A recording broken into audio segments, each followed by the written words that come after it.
نبی علیہ الصلوۃ والسلام اور خدیجہ کبریٰ رضی اللہ عنہا اور نبی علیہ السلام کی بیٹیاں یہ لوگ ایمان لا چکے تھے.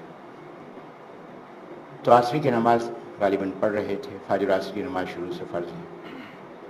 حضرت علی رضی اللہ عنہ نے دیکھا, اور یہ بات بھی میں عرض کرتا چلوں کہ حضرت علی رضی اللہ عنہ 8 سال کی عمر کے تھے. نبی علیہ الصلوۃ والسلام نے ان کو اپنی کفالت میں لیا تھا, اور ان کو اپنی کفالت میں جو لیا ہے اس کا واقعہ یہ ہے کہ ابو طالب کے 4 بیٹے تھے, 2 بیٹیاں تھیں. عیالدار تھے, اور قریش میں خاندان عبد المطلب میں مالی لحاظ سے سب سے کمزور ابو طالب تھے. بعض بھائی بہت صاحب حیثیت تھے. حضرت عباس رضی اللہ عنہ قبیلوں کو سود پہ قرضہ دیتے تھے. باقی بھائی بھی صاحب حیثیت تھے. ابو طالب جو ان کا ذوق تجارتی نہیں تھا, تو اس لیے وہ پورے خاندان میں سب سے زیادہ مالی لحاظ سے کمزور تھے. نبی پاک صلی اللہ علیہ وسلم نے حضرت عباس رضی اللہ عنہ جو حضرت کے چچا تھے, عمر بھی قریب قریب تھی. اور عمر کی قریب کی بات یہ ہے کہ عباس رضی اللہ عنہ 3 سال پہلے پیدا ہوئے. کسی نے حضرت عباس رضی اللہ عنہ سے پوچھا کہ آپ بڑے ہیں کہ نبی علیہ السلام بڑے ہیں؟ آسان سا جواب تھا کہ میں ان سے 3 سال بڑا ہوں. لیکن نہیں, ایمان نے ادب احترام کیسے سکھایا ہے. حضرت عباس رضی اللہ عنہ نے جواب میں فرمایا کہ بڑے تو نبی پاک صلی اللہ علیہ وسلم ہیں, لیکن میں آپ سے 3 سال پہلے پیدا ہوا. یہ ہے ادب جو حضرات صحابہ کرام رضی اللہ عنہ کے اندر موجود تھا. تو حضرت عباس رضی اللہ عنہ نبی علیہ السلام کے ایک لحاظ سے ہم عمر تھے, باہمی محبت بھی بہت زیادہ تھی.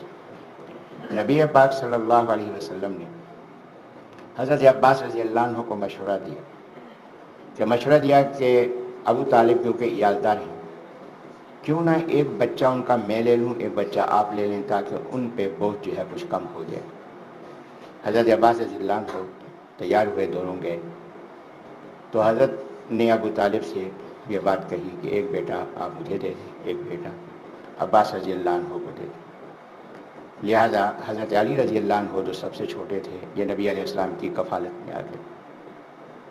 اور حضرت جعفر رضی اللہ عنہ جو علی رضی اللہ عنہ سے بڑے تھے, ان کو حضرت عباس رضی اللہ عنہ نے اپنی کفالت میں لے لی. تو علی رضی اللہ عنہ نبی علیہ السلام کے پاس ہی رہتے تھے, ان کے بیٹے بنے ہوئے تھے, ان کی پرورش میں تھے. تو حضرت علی رضی اللہ عنہ 8 سال کی عمر میں حضرت کی خدمت میں آئے تھے. تو جب ان کی عمر 10 سال کی ہوئی تو اس وقت یہ وحی نازل ہوئی, نبوت اللہ تعالیٰ نے عطا فرمائی. تو نبی علیہ الصلوۃ والسلام خدیجہ کبریٰ رضی اللہ عنہا عصر کی نماز ادا فرما رہے تھے. تو علی رضی اللہ عنہ نے پوچھا کہ آپ یہ کیا کر رہے ہیں, کیونکہ ماحول کے لحاظ سے ایک اجنبی بات تھی جو ہو رہی تھی. نبی علیہ السلام نے فرمایا کہ جس نے ہمیں پیدا کیا ہے, جو ہمارا خالق ہے اور حقیقی معبود ہے, ہم اس کے حکم پر اس کی عبادت کر رہے ہیں, تم بھی اس میں شامل ہو جاؤ.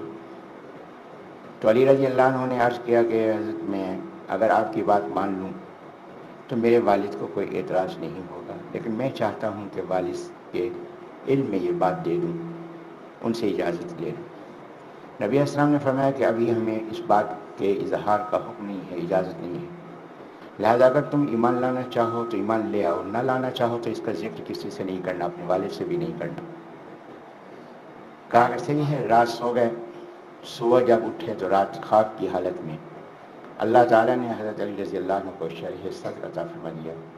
صبح اٹھتے ہی پہلی بات یہ کی کہ بھائی جو دعوت آپ کا دے رہے تھے پھر فرمائیں, تاکہ میں ایمان قبول کرتا ہوں اور اپنے والد سے ذکر نہیں کروں گا. تو حضرت علی رضی اللہ عنہ اس طرح سے ایمان لائے.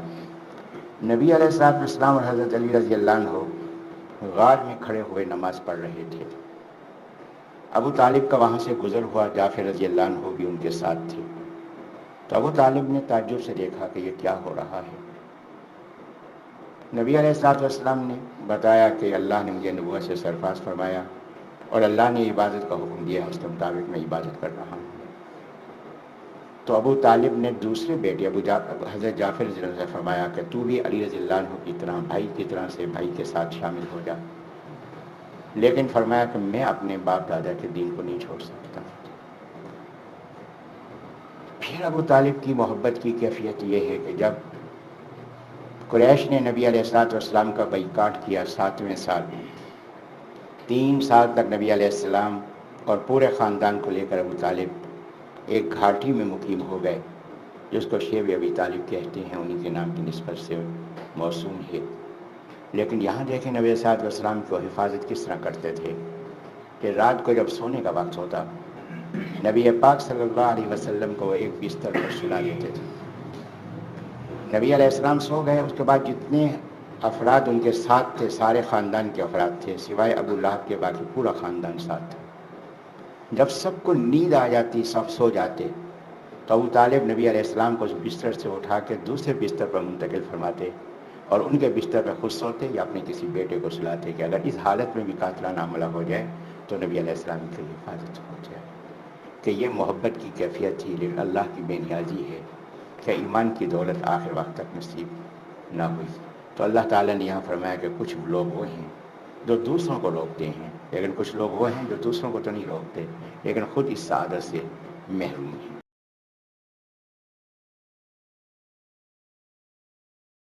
السلام علیکم ورحمۃ اللہ وبرکاتہ۔ سامعین کرام، کیا آپ ایمان کی حقیقت جاننا اور حاصل کرنا چاہتے ہیں؟ کیا آپ یہ چاہتے ہیں کہ عبادات، معاملات اور معاشرت سے متعلق ضروری مسائل اور طریقہ سیکھنا؟ کیا آپ خاندانی نظام میں اعتدال اور اپنے گھرانے میں مثالی دینداری لانا چاہتے ہیں؟ کیا آپ دور حاضر کے ظاہر اور پوشیدہ فتنوں کی حقیقت جان کر ان سے بچنا چاہتے ہیں؟ کیا آپ چاہتے ہیں کہ ایک مخلص مبلغ دین اور مجاہد اسلام کے حلقہ درس میں شامل ہو جائیں؟ تو آئیے اور سنیے پروفیسر خواجہ ابوالکلام صدیقی صاحب کے دروس قرآن مجید، جو آپ کو اس چینل پر دستیاب ہیں۔ پروفیسر صاحب ایک ایسی شخصیت ہیں جو کسی تعارف کے محتاج نہیں۔ آپ گورنمنٹ کالج ملتان میں ایسوسیٹ پروفیسر رہے ہیں، لاکھوں چاہنے والوں کی دل کی دھڑکن ہیں۔ آپ علم، تقویٰ، فصاحت و بلاغت میں بے مثال ہیں۔ میری آپ سے سب سے گزارش ہے کہ روزانہ پروفیسر صاحب کے درس قرآن مجید کو سننے کا اہتمام اس چینل پر کریں اور ایسے تمام فتنہ پرور لوگوں کی بات سننے سے اپنے آپ کو بچائیں جو ڈاکٹر اور انجینئر کے ٹائٹل کے ساتھ سوشل میڈیا پر لوگوں کو بہکا رہے ہیں اور ایمان اور اسلام کے دشمن ہیں۔ دعا ہے کہ اللہ رب العزت اس پرفتن دور میں ہمارے ایمان اور اعمال کی حفاظت فرمائے، اہل اللہ اور اہل حق سے جڑے رہنے کی توفیق عطا فرمائے، آمین یا رب العالمین۔